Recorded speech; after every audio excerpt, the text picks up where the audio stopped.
Ibihe byiza nshuti bakunze mudahwema gukurikira ibiganiro byacu, nizere ko mwagize umunsi mwiza, nizere ko mwagize igitondo cyiza cyane, nizere ko rwose uyu munsi rwose uri buze kubabera uwihirwe, nizere ko iki cyumweru kiri buze kuba cyabamerera neza cyane. Ni transferi zituzanye kuri uyu munsi cyangwa se mu ijoro ryashije, ekipe ya Rayon Sports yerekanye abasore bagera kuri batatu rwose bari gusinya 5-5. Mbere yuko twinjira muri aba basore cyangwa se kuri aba basore, ndagira ngo mube mwakanda subscribe hano kuri Kigali Sport, kugira ngo muzajye mubona ibindi biganiro nk'ibi ngibi byiza cyane.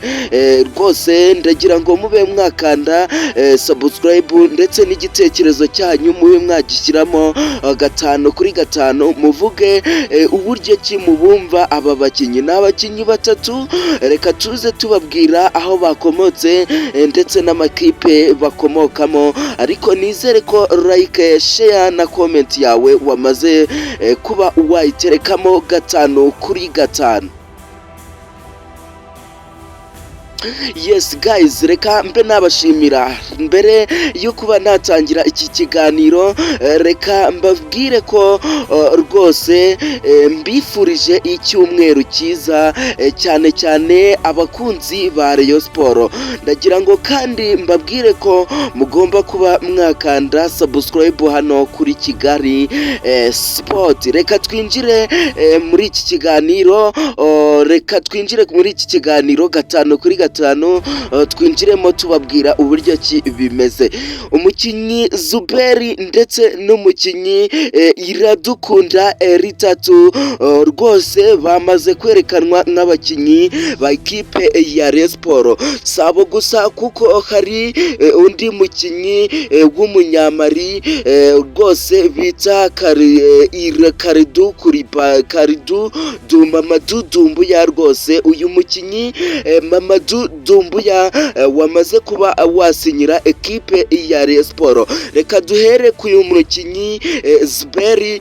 Uyu Zuberi wasinyiye ekipe ya Rayon Sports rwose amaze iminsi ashakwa n'ikipe ya Rayon Sports ariko bikanga. Ndagira ngo mbabwire ko muri iki gitondo mu rukerera rwose hari nko ku isaha rwose y'isa 10 rwose aribwo ku mbuga nkoranyambaga ya Rayon Sports hagiyeho ko bamaze kuba basinyisha umukinnyi bita Zuberi.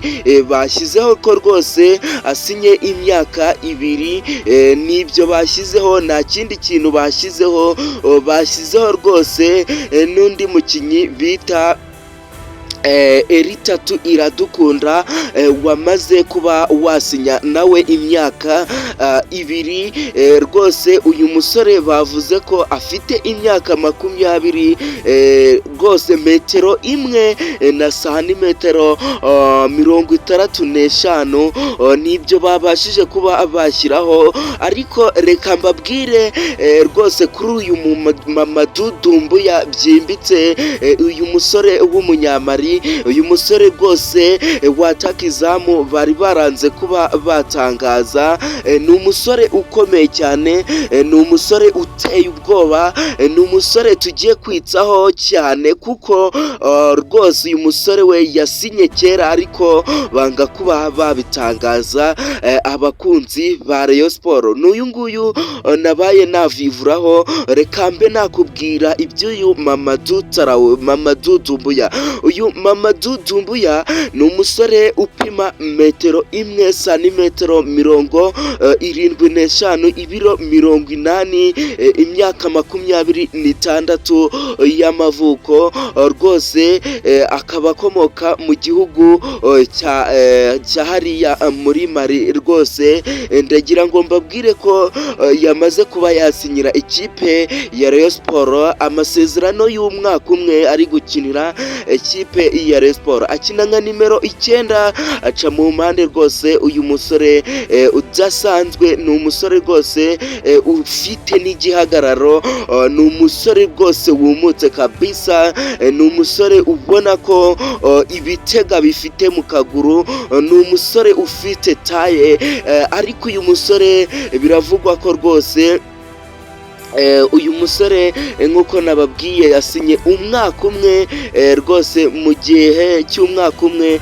azajya ahembwa asaga miliyoni 1 n'igice z'amanyarwanda.